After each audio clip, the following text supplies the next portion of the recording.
Dear friends, the flares on the planet are intensifying.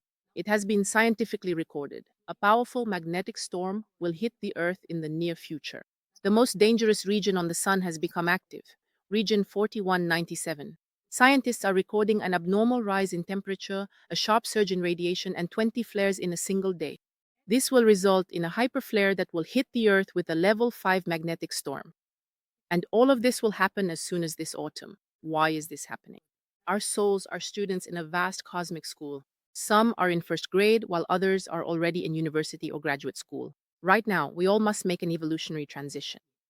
But there are too many souls on Earth who are not ready to pass the exam, and accordingly, they will be disembodied into a lower vibrational reality.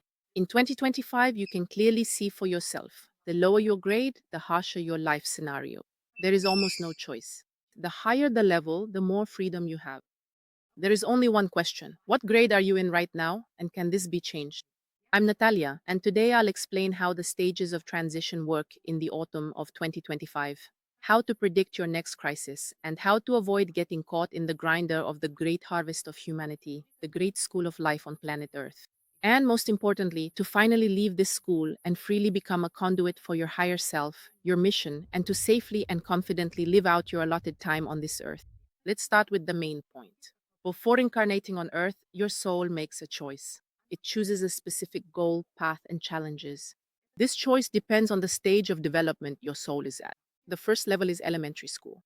Here, the tasks are simple: to learn how to survive, provide yourself with basic resources, and reproduce. People at this level are completely absorbed in material concerns. That's normal. This is their level of lesson. The second level is middle class. Here, it's already about accumulation: money, power, status, recognition, popularity. A person learns to manage the material world and build these relationships to influence others. The third level is high school. Material things no longer matter as much, and a spiritual search begins. Questions arise: who am I? Why am I here? What is God? How is this world structured? The fourth level is higher education. This is service.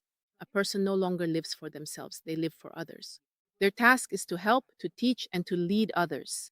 How do these levels differ? Only in one thing: your tasks, in where your attention is directed, in what truly concerns you, what really matters to you.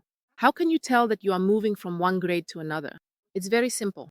If what used to inspire and attract you suddenly stops mattering, for example, for years you chased money, built a career or a business, tried to prove your worth to everyone, bought prestigious things, and suddenly it no longer feels important. Emptiness, disappointment. This is not depression, this is a transition. Your soul has outgrown this level of the game and is now ready for new challenges. Usually, such transitions happen through crises, the so called painful points. The dark night of the soul, divorce, losing your job, illness, the loss of a loved one. But here's the secret: all these crises are not accidental. Your soul chooses them even before incarnation, because only through them can you grow. Because when everything is going well for a person, they are usually content and don't strive for anything. And if you understand this, everything changes. You stop fighting against fate. You start asking the right questions. What is this experience teaching me? Many people ask, how can I predict the next crisis? How can I go through it calmly? The answer is simple. Everything that happens to you is the choice of your soul, whether you like it or not. And secondly, everything that fate, that life sends your way, you are capable of handling. Otherwise, it wouldn't have come to you. Imagine you have a teacher, your higher self, your soul. This teacher will never give you a task you cannot solve. Yes, it will be hard, you will have to push yourself, but you will manage. Some people have a relationship with the Creator. Such a person feels love and support behind them. This is a completely different kind of foundation. Some people don't have a creator in their worldview. In that case, they rely only on themselves. But in any case, everything depends on your worldview, on the point of consciousness from which you observe life. Because what happens to you is a screen, and the movie playing in your head is projected onto it. Don't like your screen? Then change the movie inside yourself. Is it even possible to change the script of your life? Yes, but only at a certain level of development. If you're in first grade, the script is rigid, there's almost no freedom of choice. You live out your pre programmed experience. The higher your level, the more options you have, the more branches of probability your future can take. There are two key points that define your reality. The first is your relationship with yourself. How do you treat yourself? With respect or with contempt? Do you support yourself or criticize yourself? The second is your relationship with the world. Do you live in a friendly world or is the world hostile and dangerous to you?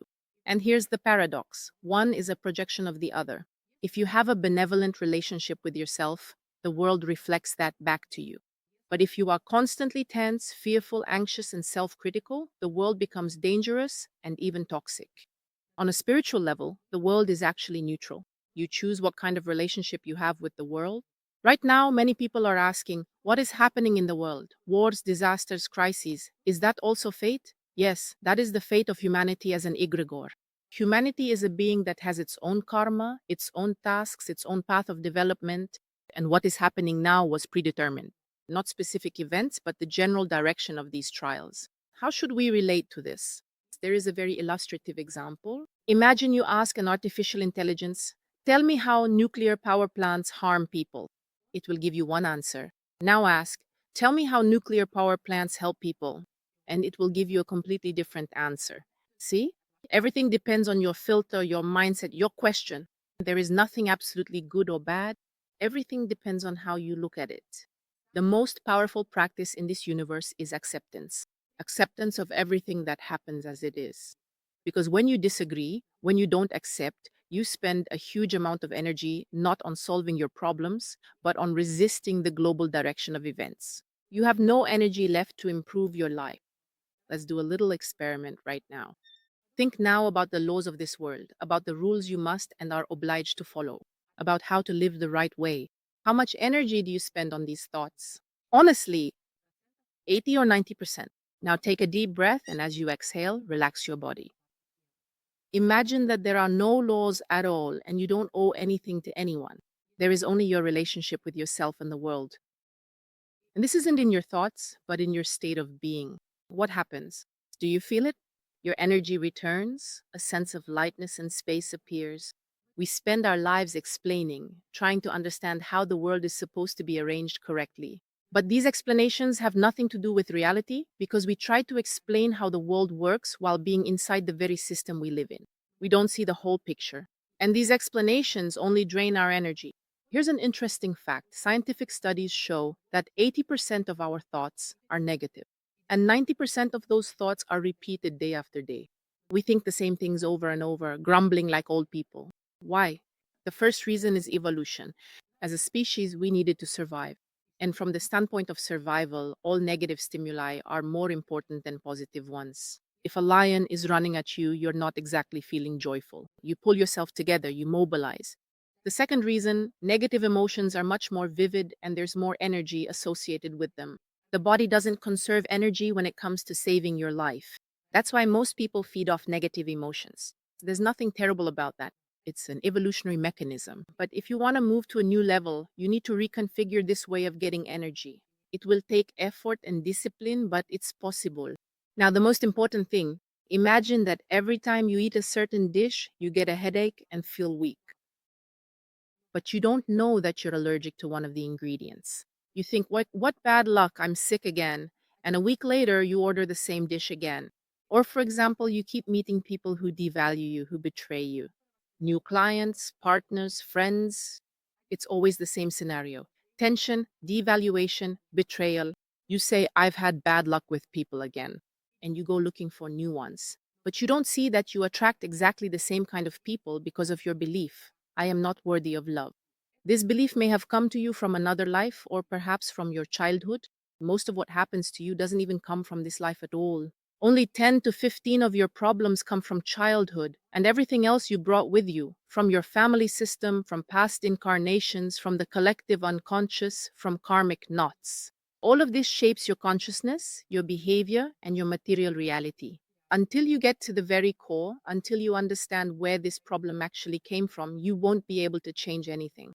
All attempts to cover it up at the level of your current life, working with a psychologist, all of that is very ineffective. Years of psychotherapy can be spent on this, but in just 20 or 30 minutes, through a powerful, deep practice, you can see what is truly controlling you and break free. But the work needs to be done not at the level of psychology, but at the level of energy. Religion and marketing have instilled in you a certain idea of happiness as a constant state of euphoria without any problems. But that's a distortion. That's not how it is. It's an idealization that was invented only recently. Life is the full spectrum of experiences: joy and sorrow, ease and difficulty, ups and downs, tension and relaxation, inhaling and exhaling. The entire universe beats to the rhythm of the heart. And the problem isn't that we want to be happy. The problem is that our expectations are unrealistic. There is a more accurate and precise word than happiness: wholeness. When you follow your own path, when you are honest with yourself, when you tackle your real challenges, you feel wholeness, deep satisfaction, and meaning in every action you take. Even if there are difficulties, even if the path isn't so easy, this doesn't mean that you want to suffer and be in pain. But it means that difficulties can be a part of your growth, not a sign that you are doing something wrong or that something is wrong with you. And ease is an attitude, a skill, the ability to approach everything lightly, not wasting energy on resistance, fear, or tension. The only way to feel completely safe is to relax. People usually say, it's easy to talk about relaxing when everything is calm. But what about a real crisis? There's literally a war outside the window. Everything is falling apart. The country is in crisis, prices are rising, and people are paying less and less. Let me ask you, will the situation in the country and the world change because you are so worried? Will your fear, your tension, have any effect on these circumstances? No, external events will unfold according to their own laws. But here's what does change: your access to resources. When you're tense, you have little energy, few solution options, you see threats everywhere, and you can't see real ways out of the situation. When you're relaxed, you have more energy, more access to solutions, and more options for action.